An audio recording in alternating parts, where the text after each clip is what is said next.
Good afternoon, everybody, and welcome to Credit Chat. I'm Rod Griffin, Director of Consumer Education and Advocacy for Experian. And you're going too fast. MS Alpha Lady, thanks for joining me, being part of the chat today. If you've never been on the chat, this is about having a conversation about credit reports and scores and fraud and ID theft, all of the things that are happening in our world today around those things that I can answer questions for. Now, sorry, I'm a little bit late getting started. We're, like everybody else, working together on how we respond to what's happening with coronavirus and taking care of our business and making sure we're responding to you and other consumers and having calls and conversations and all sorts of things. So delayed a little bit, but glad to be here. If you have questions, please feel free to ask. I'll do my very best to answer. If I can't, I'll tell you I don't know the answer. I can't answer the question, but we'll do the best we can. Sissy AKJ, thanks for being here. Jada67, thanks for joining. At 5HST2, thanks for being here. You want to open a coffee shop there, and I think that's a great aspiration, a great thing to want to do. I know a couple of people who would help keep you in business if you're in their area. But right now it's an interesting time, obviously, with everything that's happening with coronavirus and everybody being sheltering in place or working remotely, as almost everybody at Experian is, if they're able to, and in other businesses and small groups. So really unique times for us, and I know really unique and potentially challenging times for you and others out there. It's affecting all of us and all our families. So first and foremost, my thoughts are with all of you and what's happening out there, and hope everybody is at least coping, which I think is about all we can do right now. And thoughts are with all of you, and I hope I can, if there's anything I can help with in terms of information and what we're doing, I want to be available to share that. So Ms. ED4, thanks for joining. Always good to see you. Any 007. I'm fantastic. So it's just a continuation and trying to do the right things and trying to follow the guidance of the CDC and others, and trying to make sure that people have the information they need as we go through this very unusual time, and hoping it doesn't last very long, but it might. So I'm hoping for a fast recovery when it does. I think we're all kind of there. Potty Pot, if you have a $5,000 credit card, how much do you want to use or pay back in order to build your credit? So ideally, you would pay the balance in full if you have a balance every month. It's a good idea to make just a small purchase. It's not really about how much balance you have. It's about making sure there's activity.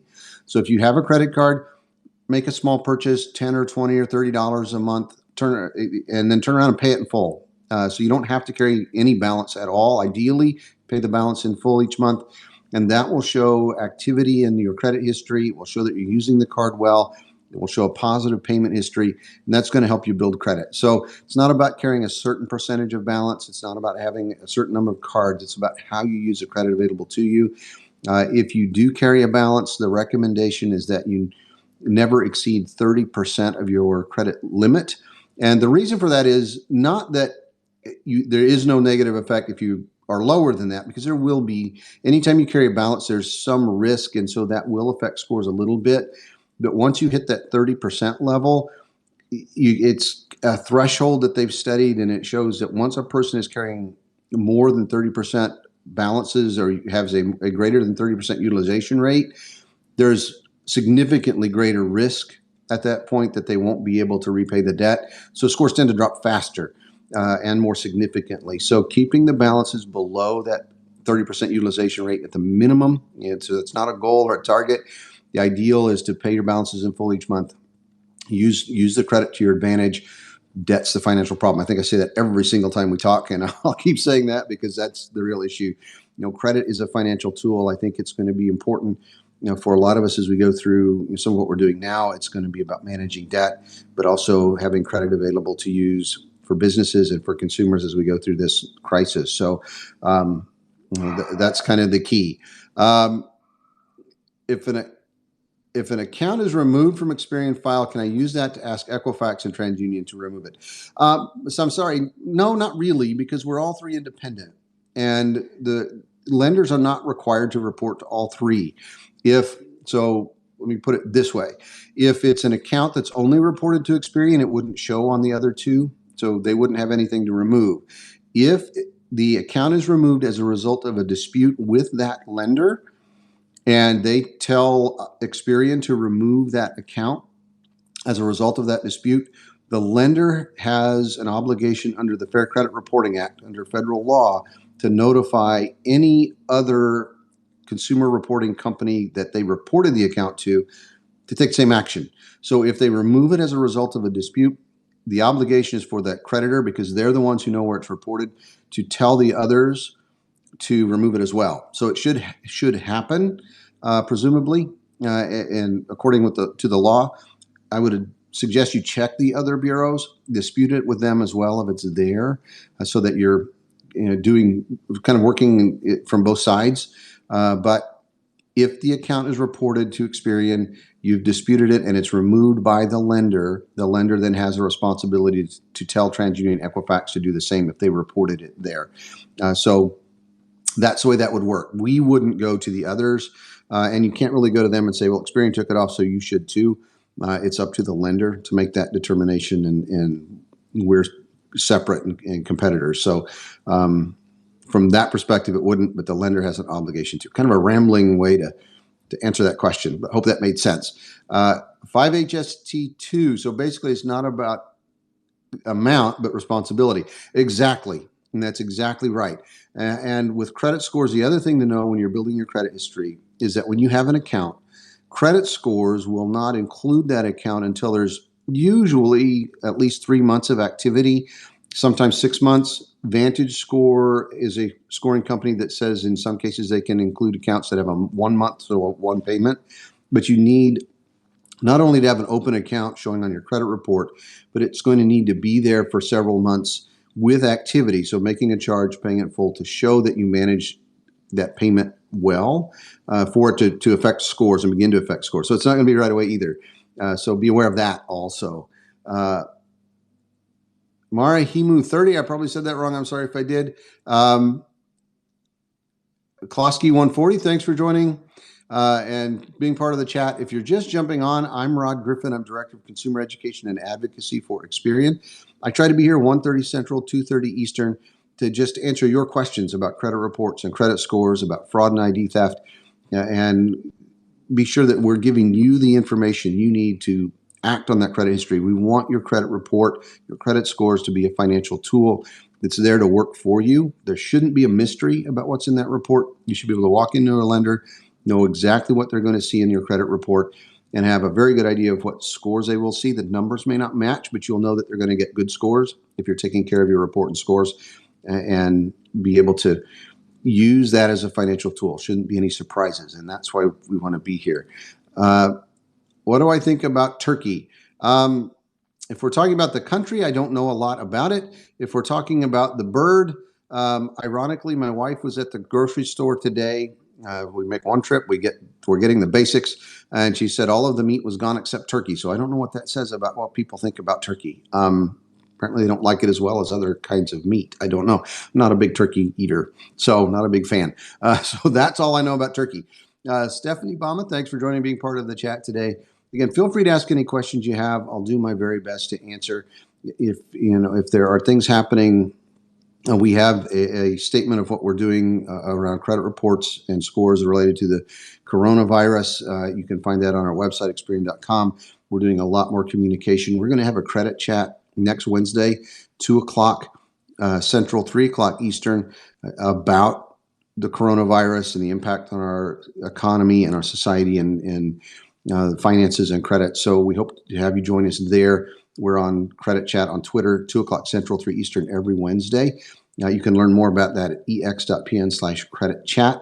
And as I said, I'm trying to be here 1:30 Central, 2:30 Eastern on Tuesdays and Thursdays. I think it's really important that we continue to have conversations, to talk to each other, to share information as it becomes available, because everything is continuously changing right now. It's so rapid that it's hard to keep track of everything and keep up with everything. So we want to make sure we're trying to communicate with you and share the information that we have to make sure that you can act on it appropriately and know what you can do as we go through all of this. So So thank you for being here and being part of the chat.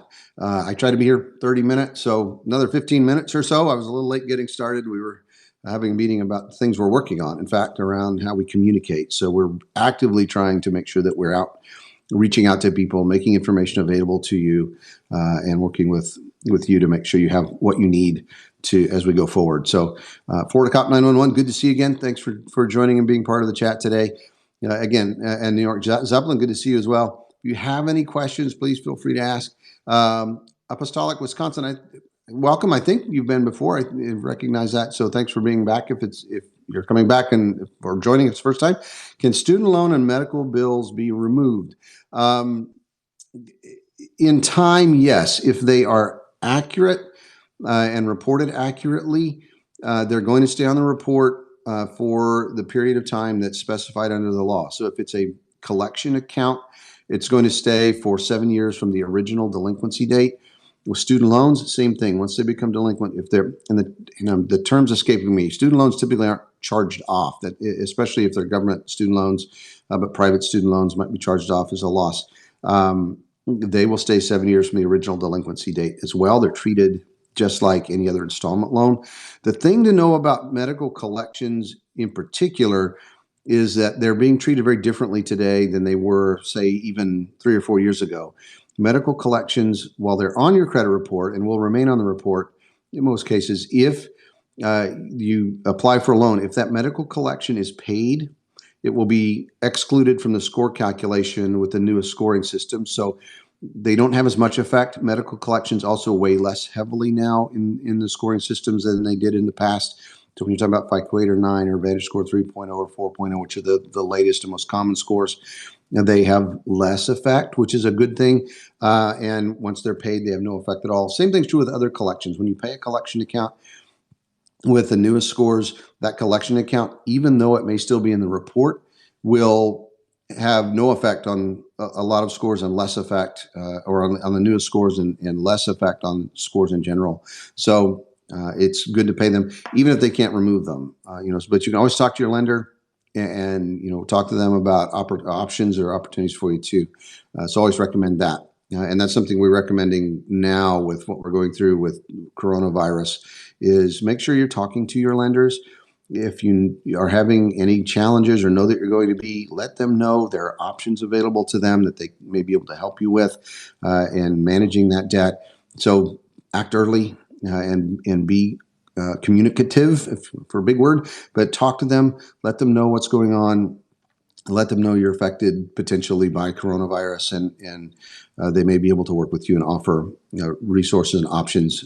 In the credit reporting industry, for example, lenders can report an account as belonging to a person who's been affected by a natural disaster or a declared disaster, which would affect coronavirus, for example. So they may be able to do that for you. And with many scores, that would mean that the account would be neutral in terms of its effect on their scores. So it wouldn't help necessarily, but it will help you get through that time. They may be able to offer forbearance or deferment as we get further into the challenges that we're seeing.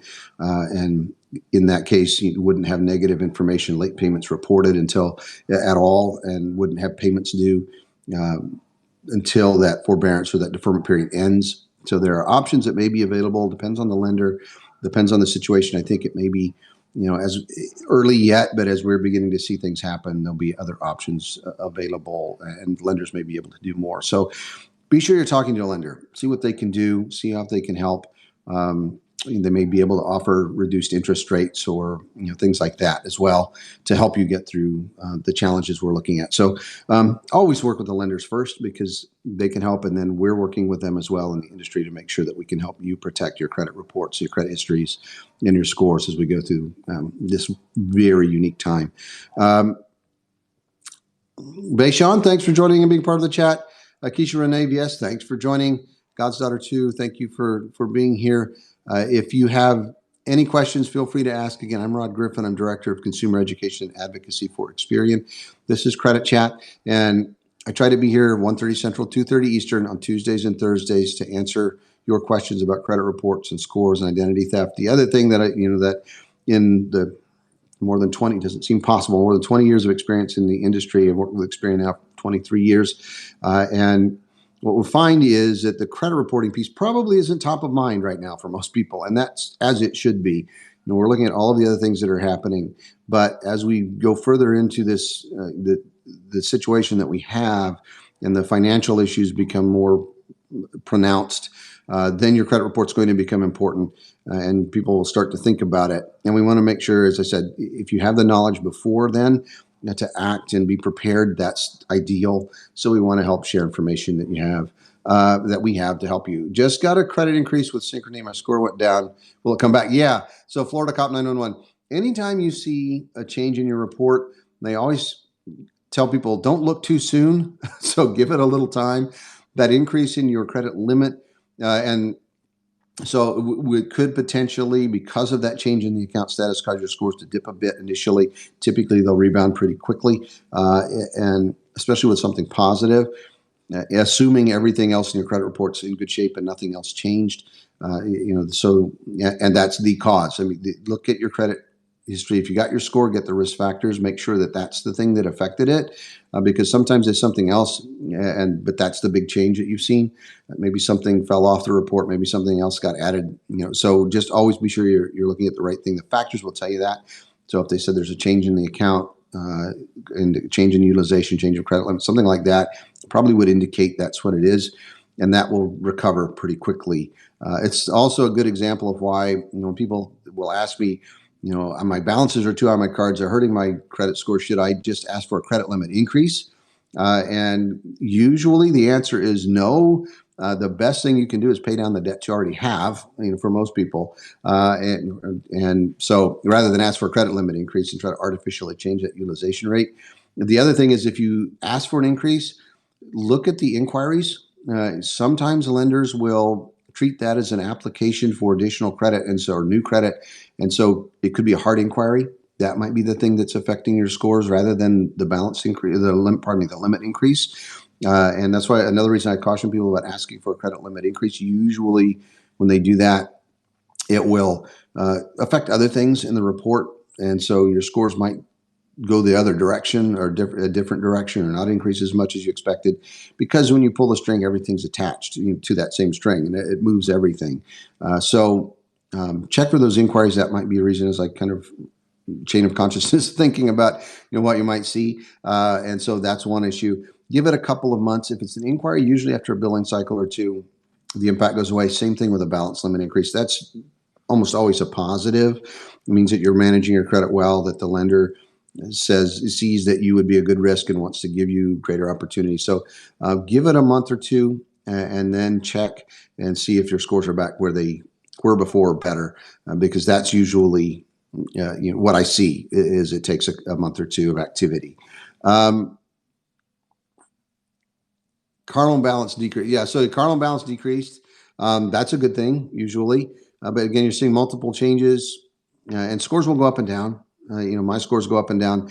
I think I shared over the holidays, my score dropped 40 points between like middle of November and end of December, just because I used a credit card more than I usually do. And so the balances were a bit higher on the billing statement, still paid them in full.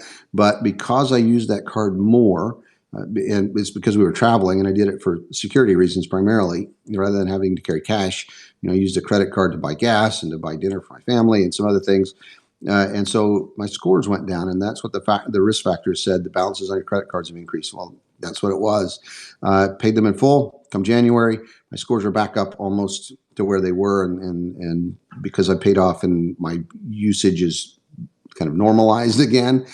So I see scores go up and down. They don't usually make these big swings. It's usually just a little kind of up and down, but they trend upward, which is what you want to see. So don't be surprised anytime you make a change if there's a score, the score goes down initially and then comes back up, because that's usually the pattern I see. D-Love, thanks for joining. P-Berry 1984, thanks for being here. Assist Management, MNGMT, thanks for joining and being part of the chat. Again, if you have questions, please feel free to ask. I'll do my best to answer. I know there's absolutely nothing else going on in anybody's life right now, right? So I'm jokingly saying that. I think that's, so there's a lot going on that we have to think about. Yeah, and a lot going on. So I appreciate you being here and being part of the chat. I will say this, just an observation totally unrelated to anything. One positive that might come out of this whole coronavirus issue, my wife and I went for a walk with our dogs, as we do every evening. And for the first time in a very long time, there were entire families, mom, dad, and kids out walking together and talking together and no devices. It was amazing. This was a beautiful day here where I am in Texas. And when we went out and went for a walk, the families were out, and it was grade school teenagers, moms and dads, and they were talking and smiling. I think if that gets families out and talking, that's a good thing. I'll take that. I just wish it were a different way. So, I'm looking for the silver linings wherever we can find it. To say in Italian, I say, "Se la vida ti già fumati una canna." I don't speak Italian, but beautiful language. I have no idea what you just said. So I hope I said something nice and said it reasonably well. So thanks for being here and thinking of the people in Italy and around the world as well. It's a scary, scary time, and I know how hard it is. And I know some people who are stuck and can't get home, and who are in at least one person in Italy and another in France and some other places. So think about everybody around the world now. Experian says 44% utilization.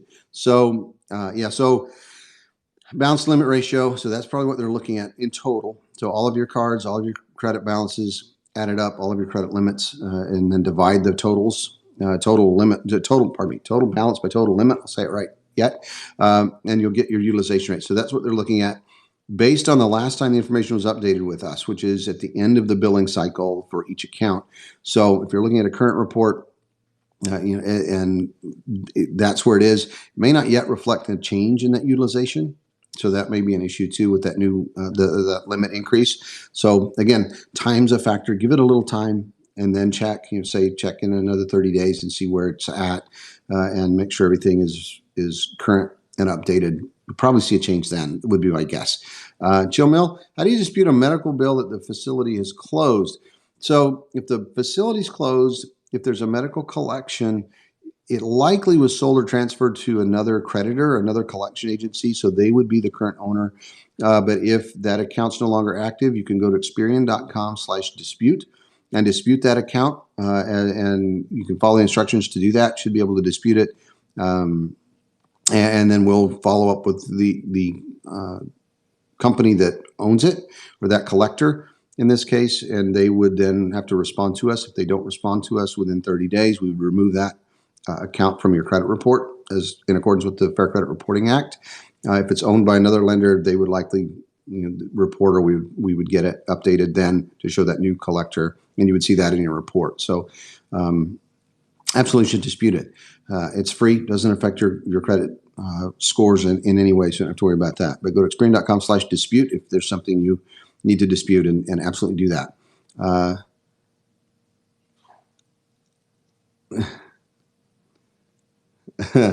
Try to say a typical Italian sentence. It's frightening to try to say things in a different language. Milan, le un gran Milan. So we love Grand Milan. I hope that's right. So from Milan, so I hope you're safe, and still well, and worry about, and think about, what's happening in Italy. A couple of years ago, I had the opportunity to visit Venice in northern Italy, and it was the most beautiful place I've ever been. Most amazing place the most amazing places I've ever been. The people were wonderful and gracious, and hope I can come back someday. Would say that about visiting Germany as well. I mean, it was one of the most wonderful trips of my life, and the people in Europe and in Britain have all been wonderful to me and my family, and to the opportunity to get to experience some of your culture. I think that's important for everybody, because you get to know we're all pretty similar in the end. We all care about the same things. We care about our families. We care about taking care of one another and having a happy, positive life. I think that was a wonderful trip, and my thoughts are with you and what you're going through. What minimum credit do I need to purchase a home? So CrewFan69, a couple of things you can do. Talk to a mortgage lender and get pre-approved or pre-qualified. They can tell you exactly what you would qualify for. So something I can't do at a credit reporting company, we provide information that helps them make that decision, but we don't determine who qualifies or who doesn't or what you would qualify for. But generally speaking, as a rule of thumb, you'll need scores to qualify for the best terms and best rates. Usually above 720, 750 is pretty safe. You may qualify with lower scores, probably not at the best terms and best rates. So it just depends on your situation and your credit history. So so check with a mortgage lender, get pre-qualified or pre-approved, and you'll have a better sense of what you could qualify for based on your credit history. Gina from Virginia, thanks for joining and being part of the chat today. I'm Rod Griffin, Director of Consumer Education and Advocacy for Experian. Thank you all for joining. I was a little late getting here, but yeah, and Cody Crafts, and that's what I say. People right now, there's a lot more on their minds that they need to be focused on. But your credit report and credit history, we want to make sure you have the right information, because if the things continue as they are and the economy is struggling, people are losing their jobs, or at least temporarily out of work. I have a daughter who works for a school district that's now closed, and so her job is no longer active for the rest of the school year. Another daughter who works in the service industry part-time, that job's going away, so she's losing some of her income, so it's affecting my family directly. And while those are the immediate concerns, over time, the impact and the implications for a person's credit history are going to be important. So we want to make sure that people have the information they need when it does become time for them to worry about those things and be concerned about them, so that they're prepared.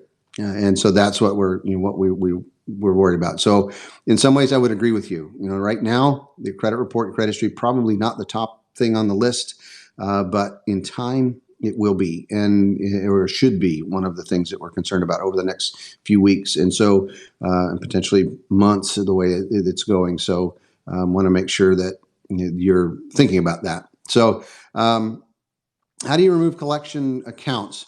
Gina from Virginia. So with time primarily. So if a collection account's accurate, it's actually a debt that was charged off that you truly do owe. The collection agency becomes the legal owner of that debt, and so you should work with them.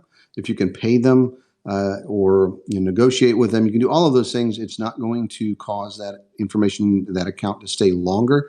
They have to report the original delinquency date from the original debt, so it remains 7 years from the date that debt first became late with the original account and was never again current. So 7 years from that date, it will come off the report.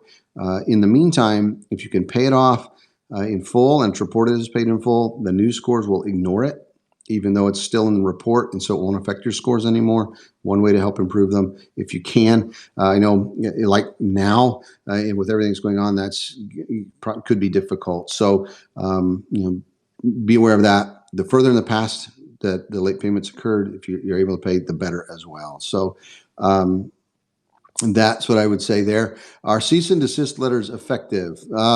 Depends on, not really. Whoop. That's a screen. I should mention what that is. So our credit chat next week, we're going to be talking about coronavirus on Wednesday, 2:00 Central, 3 Eastern on Twitter. So it's on my screen, I think. So be aware of that. What I recommend is this: if you have some challenges, have had some credit issues in the past, and you're working to improve them, one, get your credit report. It's free. You can know exactly what's there. Get a credit score and the risk factors that go with it, and you'll know exactly what's affecting your report. That gives you the information you need to act, so to put together a plan. You can dispute information for free, no cost at all. You can work with Experian, no cost at all. If you're working with a credit repair firm, be cautious, know what your rights are.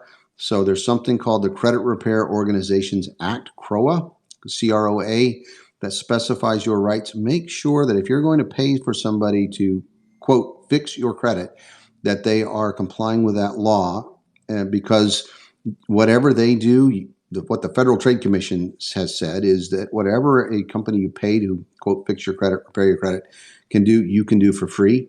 So keep that in mind. And under the Credit Repair Organizations Act, a credit repair firm cannot take a penny from you until they fulfill all of the terms in a written contract they provide to you. They can't promise to remove accurate information from your credit report before the time frame specified in the law. They have to give you 3 days to withdraw from that contract. They can't ask you to falsify information or use different identifying information to try to effectively dodge an accurate credit report or credit history. That would be fraud. And so they would have a problem with that. And so could you potentially. So know what your rights are, and work with the credit reporting companies, work with your lenders. And what typically happens is those credit repair firms will dispute information, and you can do that at no cost. So just be aware of what your rights are. Leo girl, one more question. Now I'm running along. So, hey, high student loans. How can lenders fluctuate balance 4K in 1 month and back down 2 months later? I think I'm missing some information. I'm not quite sure I understand what's happening there. Student loans, of course, are a challenge. I lived through the student loans, did that myself. And so, I'm not sure what's happening with balances there, or what the structures of the loan. So if the balance went down over a month, I would be happy. So lower balances are better, and then increase 4K the next. That's weird. Don't know. If the balances are showing that, look at what are the payments? Are they interest only payments? Is it a private student loan? Is it a government student loan? Contact your loan servicer and ask them what's going on there, because they'll be able to tell you exactly what's happening with that loan. And check your credit history, see how it's being reported, make sure you know what's there. So it's deferred. So what may happen is while that student loan is deferred, it will could continue to accrue interest. And so you might see those student loan balances increase. And it's a federally guaranteed student loan. Talk to the loan servicer, ask them what's going on, and they can tell you exactly what's happened in terms of balances. We would just see that increase from 1 month to the next because that's what's reported to us. So work with them. They should be able to tell you more and exactly what's happened there. Tough guy, how do you stop credit card offers in the mail? Pretty simple. You can opt out. So go to www.prescreen opt out or opt out prescreen. I need to look it up again. I haven't looked, but I believe it's opt out prescreen, or it's either. I don't know why I can't remember today, but you can go to prescreen opt out or opt out prescreen. Check that site. When you go there, what we'll do is Experian, TransUnion, Equifax, and a company called Innovus run the website, and we will remove you from any pre-approved credit offers that we create or prepare for lenders. So what happens with pre-approved offers is lenders come to us and say, here's a description of my ideal customer. And so, they're where they live, what kind of credit history they have, what their scores are, and multiple kind of factors that give this kind of description. And they ask us to bounce it off our credit report and then send them a mailing list of people who meet those criteria. That process no one actually physically looks at your credit report, so no human being does. That's one thing that's important to understand. It's an automated process.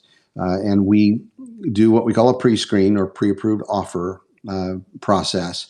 And we send the mailing list of people from the credit reporting database that meet those criteria, usually directly to a mailing house or somebody who's printing the offer, and then it goes in the mail.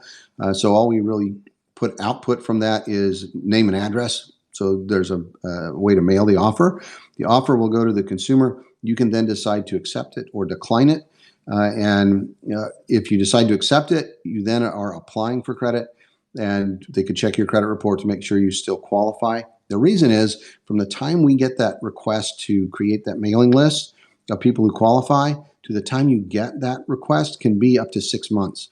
So things can happen in 6 months. I mean, look what we're going through now that could change everybody's financial situation. And so it takes time. So when you opt out, we'll remove you from any pre-approved offers. You can also call 1-888-5-OPT-OUT, 567-8688. Why I can remember that phone number today and not the website, I don't know. But 1-888-567-8688 and opt out as well. And we'll remove you from those lists. Keep in mind, you will probably still receive some because they're already processed and are in the mail or on their way to being in the mail. But over a period of months, you'll see them decrease. And that only applies, though, to the pre-approved offers that the credit bureaus create.